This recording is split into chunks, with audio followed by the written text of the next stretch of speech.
নমস্কাৰ। আজি মই তোমালোকক চতুৰ্ভুজৰ কালি ধাৰণাটো বুজাই দিম। চাবা, চতুৰ্ভুজৰ কালি এ বি চি ডি এটা চতুৰ্ভুজ। আমি এ বি চি ডি এটা চতুৰ্ভুজ ল'লোঁ বা লোৱা হ'ল। তাৰপিছত চাবা, বি ডি কৰ্ণ অংকন কৰা হ'ল। বি ডি কৰ্ণ অংকন কৰা হ'ল। তাৰপিছত চাবা, এ আৰু চি শীৰ্ষবিন্দুৰ পৰা এ আৰু ইফালে চি শীৰ্ষবিন্দুৰ পৰা বি ডি কৰ্ণৰ ওপৰত আমি লম্ব টানিছোঁ। এ পি লম্ব টনা হ'ল বি ডি কৰ্ণৰ ওপৰত। তাৰপিছত চি বিন্দুৰ পৰা আমি চি কিউ লম্ব টানিলোঁ বি ডি ওপৰত, বি ডি কৰ্ণৰ ওপৰত।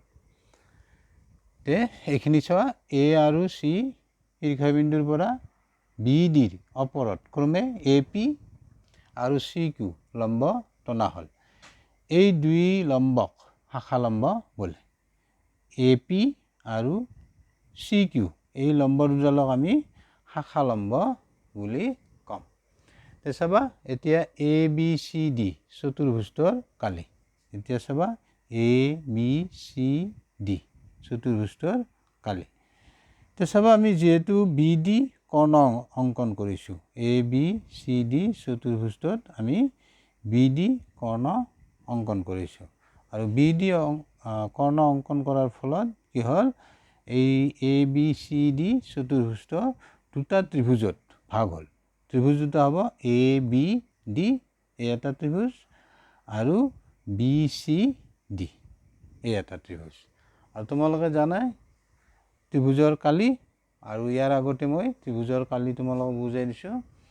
আমি এতিয়া পাম, চাবা, A B C D চতুৰ্ভুজটোৰ Kali, ত্ৰিভুজ A B ডিৰ কালি, ত্ৰিভুজ এ বি ডিৰ কালি যোগ ত্ৰিভুজ বি চি ডিৰ কালি, বি চি ডিৰ কালি। তাৰপিছত চাবা, এ বি ডি ত্ৰিভুজটোৰ কালি কি হ'ব, এ বি ডি এই ত্ৰিভুজটোৰ কালি কি হ'ব, আমি চাবা, বি ডিৰ এই বি ডি কৰ্ণৰ ওপৰত আমি এ শীৰ্ষবিন্দুৰ পৰা এ পি লম্ব টানিছোঁ। এতিয়া চাবা, বি ডি ভূমি হ'ব, এ পি হ'ব উন্নতি। এই লম্বডালক আমি উন্নতি বা উচ্চতা বুলি ক'ম।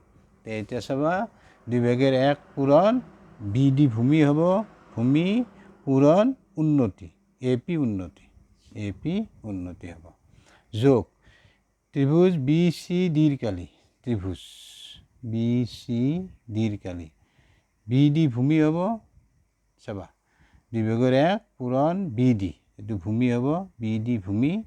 তাৰপিছত এই লম্ব চি কিউ লম্বডালক আমি উন্নতি বুলি ক'ম, পূৰণ চি কিউ। পালা বুজি? এতিয়া চাবা, 2/1 পূৰণ বি ডি এইখিনি আৰু এইখিনি ইয়াতো আছে। গতিকে এইখিনি আমি আগলৈ লৈ আহোঁ। এইখিনি আৰু এইখিনি তুমি লৈ আহা আগলৈ। আনিলে কি থাকিব, পেকেটৰ ভিতৰত এ পি যোগ চি কিউ।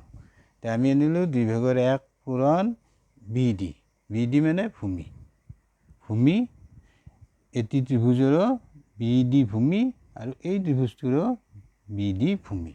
গতিকে আমি এইখিনি লৈ আহিলোঁ।